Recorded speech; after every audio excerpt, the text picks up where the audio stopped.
I don't think his mind has changed at all. I think ultimately, if this whole effort doesn't work out, then there's going to have to be additional consequences to Russia. But we're trying to avoid that by reaching a peace agreement. And that's not going to be easy. It's going to take a lot of work. I think there were things that were identified in those talks that we just had a couple of days ago that made some progress in some directions. Now, obviously, in order for us to get a peace agreement, Ukraine has to be a part of it. They have to be included. They have to be involved. That's why the president called them on the phone immediately after we got on the airplane. Within an hour, he talked to them for long periods of time. That's why President Zelensky will be traveling to Washington tomorrow, along with several European leaders as well, to continue to work on this. We made progress in the sense that we identified potential areas of agreement, but there remain some big areas of disagreement. So we're still a long ways off. I mean, we're not at the precipice of a peace agreement. We're not at the edge of one, but I do think progress was made towards one. The president went into that meeting saying, you're not going to reach a ceasefire or a peace agreement in a meeting in which only one side is represented. That's why it's important to bring both leaders together, and that's the goal here. The president has said what he'd like to see at some point is we make enough progress so both leaders, Zelensky and Putin, can meet somewhere and finalize this. The only way to finalize a peace agreement is you have to have both sides agree to it and both sides of it involved. How many times have we heard from the Ukrainians and from others, there is nothing about Ukraine without Ukraine? Well, Ukraine wasn't at the meeting, but this was a very important meeting. Now, ultimately, if there isn't a peace agreement, if there isn't an end to this war, the president's been clear there are going to be consequences, but we're trying to avoid that. And the way we're trying to avoid those consequences is with an even better consequence, which is peace, the end of hostilities. That's the aim. That's the goal here. And the president, he deserves a lot of credit. This is not our, look, when he says this, it's true. The United States is not at war. This is not our war.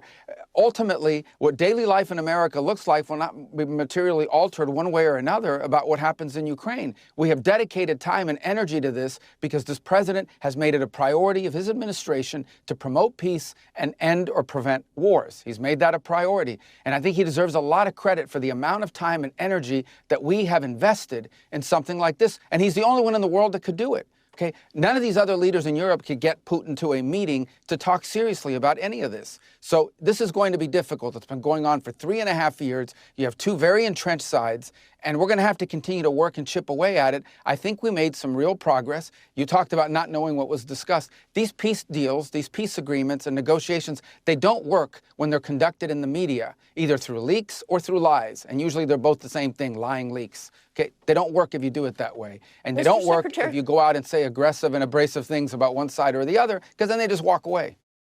Have any I wouldn't name them on your program. Have any concessions I wouldn't name been them asked? on your program. Why would I do that?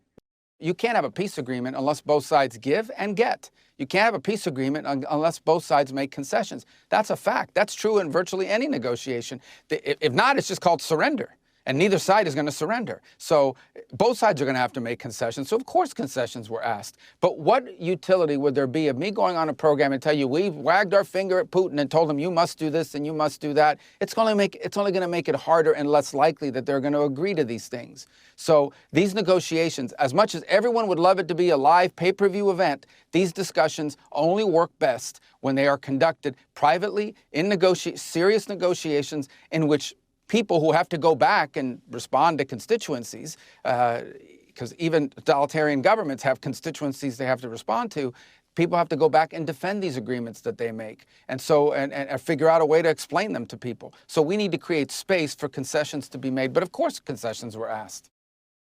Putin has given repeated speeches now for 2.5 years. There's one they always cite, which talks about taking most of Ukraine and his view of history and how, so forth and so on.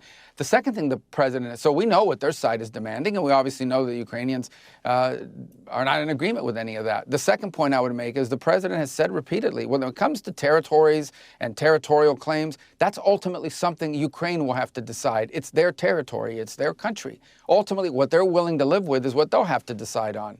Maybe the answer is they're not willing to live with any of this. We don't know, but that's what we need to explore. In the meantime, the one thing we do know that Ukraine has said repeatedly and publicly talked about is security guarantees. They need to be able to enter into security guarantees that ensure that this is never going to happen again, that they're not going to get reinvaded in 2.5 or 3 years or 4 years or whenever it may be. They don't want to be back here again. They want to be able to go on to rebuild their country and live their lives. That's a very reasonable request. That's something we're working on, and that's something the Russian side has to understand, obviously, is that as a sovereign country, Ukraine has a right, like every sovereign country, to enter into security alliances and agreements with other countries. So these are some of the things that we'll be discussing.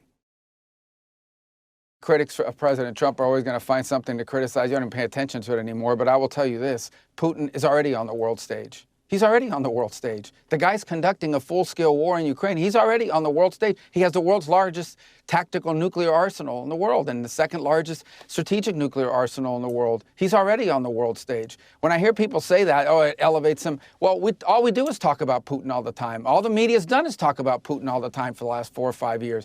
That doesn't mean he's right about the war. That doesn't mean he's justified about the war. Put all that aside. It means you're not going to have a peace agreement between Russia and Ukraine. You're not going to end a war between Russia and Ukraine without dealing with Putin. That's just common sense. I shouldn't even have to say it. So people can say whatever they want. Ultimately, at the end of the day, we have to get the Russian side to agree to things that they don't want to agree to if we're going to have peace. If not, there'll just be a war. They'll keep killing each other. And life will go on in America and in the rest of the world, but not for Ukraine. So the president has invested a lot of time in trying to bring an end to this war. He deserves credit for doing that. He gets criticism for doing that. He could have just let this war go on. The president could have just said, this is Biden's war. It started under him. We'll do what we can for Ukraine, but we're going to focus on other things. He could have easily said that. But he's the only leader in the world that can get Putin to a meeting to talk about serious things. Trump's mind. The deadline is as soon as possible. We want this war to end as soon as possible. I mean, that's why we're working on it. In terms of sanctions, look, at the end of the day, if we can't reach a peace agreement here and this war continues and so forth, then I anticipate you'll see the president take further action. He's already made that clear. The problem is this. Let's use our heads here. The problem is this. The minute you levy additional sanctions, strong additional sanctions, the talking stops. Talking stops. And at that point, the war just continues. You've probably just added 6, 8, 9, 12 more months to the war, if not longer. More people dead, more people killed, more people maimed, more families destroyed. Okay, that's what happens if you do that. Now, we may end up being at a point where we have to do that, where there is no other recourse, and that's the end. By the way, there already are sanctions on Russia. The president hasn't lifted any sanctions on Russia. They're already facing sanctions, severe sanctions, and they're facing them from the Europeans as well. So we may very well reach a point where everyone concludes no peace is going to happen here. We're going to have to do more sanctions. But when you do that, you are basically walking away from any prospect of a negotiated settlement here, which is what everyone is asking us to do. Everyone, including the Ukrainians and all the countries of Europe, are begging the United States to be engage Putin, and try to get him to agree to a peace agreement. They're all asking us to do that. They all are. And the minute you levy new sanctions, those talks probably stop for the foreseeable future, and that means the war continues for the foreseeable future. I hope that doesn't happen. We may very well wind up there, but we're going to try to do everything to prevent it because we want to reach a peace agreement.